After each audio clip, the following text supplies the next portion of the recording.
Happy Tuesday Racing po mga katrokis at sa industriya ng pangarera. Ngayon po tayo nagbabalik para sa Tuesday races na isang group based on time. April 30, 2024. At ito po ay merong 7 mga pangarera at magsisimula po ng alas 5 ng hapon. Tayo po ay sisimulan na rin po natin kaagad kaya halina po at atin pong isa-isay na. Salamat po. Karera numero 1, start po na winner take all, races 1 to 7.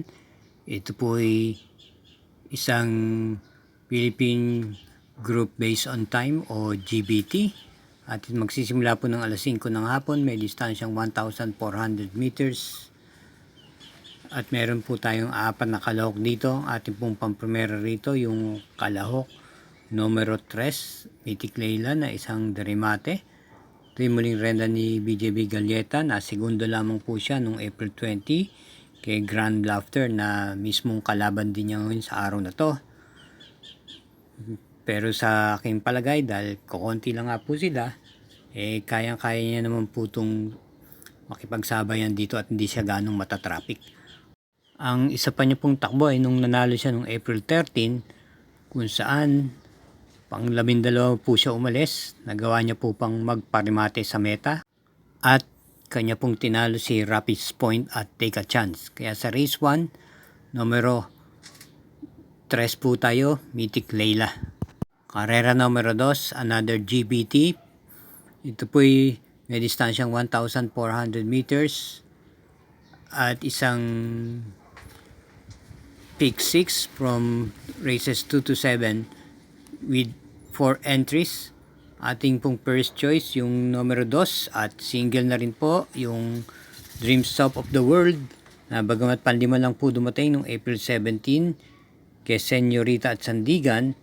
Ito naman po ay kinambi na po kay PR Dilema at Trenda at maganda lang po ang kanyang pagkakapanalo nung nanalo po ito ng Dihado dahil mabigat po ang kanyang mga tinalo ron.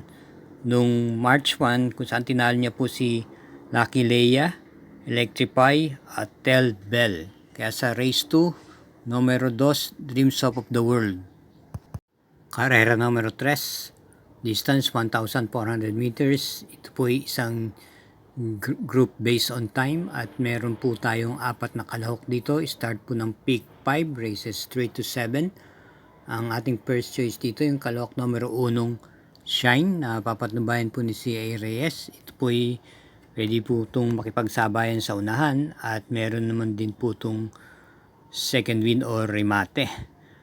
Ito po ay dumating ng tersera pwesto nung February 11 kay Megan Maxine at siya ngayon ay papatnubayan ni C.S. Pare Jr. Kaya sa karera numero 3, numero 1, Shine. Karera numero 4, distansya 1,400 meters.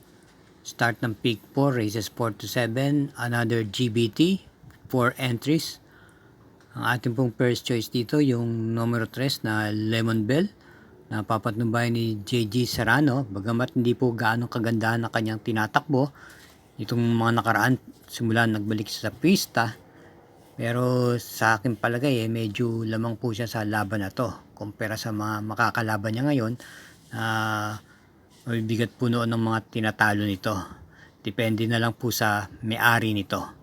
Kaya single numero 3, Lemon Bell sa karera numero 4. Maaari nyo pong suportahan ang Mangkelos TV sa pamamagitan ng pag-subscribe.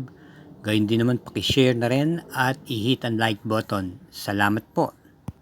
Karera numero 5, distance 1,400 meters, another GBT with 4 entries. Ating pong pampromera yung numero 2, Axis Deviation ni JT Sarate. Bagamat ang kanyang mga preba ay hindi po gaano pang kagandahan, parati po siyang nilalamado sa takilya.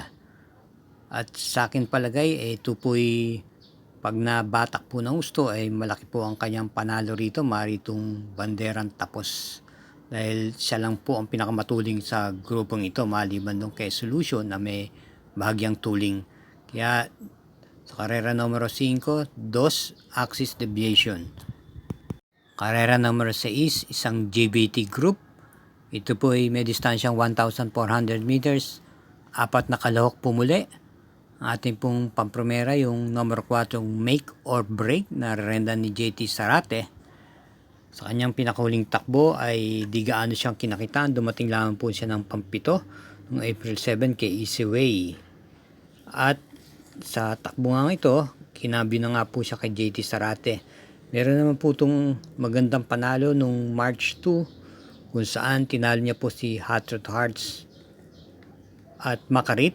Ito po ay pwede pong i-pacing at iparimate. Kaya sa karera numero 6, ating pong pili, numero 4, Make or Break. Karera numero 7, last daily double, para tingnan po ito ng winner take all.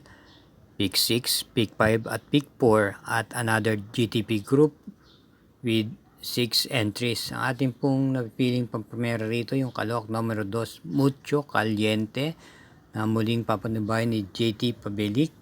Ito po ay may angkin tuling na isasabay sa unahan. At may angkin din ang putong remate at kayo din na ipipacing po ito sa kabahan ng takbuhan.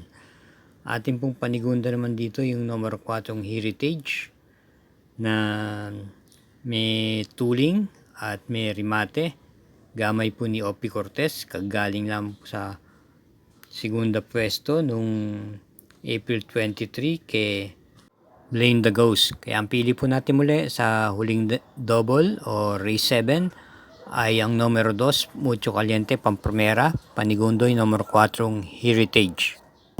Mga katrokis at sambayanan karerista, akin lang pong pinapaalala na ito'y gabay lamang na base sa akin aral at kursunada, at inyo pa rin ang siyang dapat masunod pagdating sa takila sa dakong huli. Lagi po tayong mag-iingat at hinay-hinay lang po sa ating paglilibang. Again, thank you for watching. Good luck.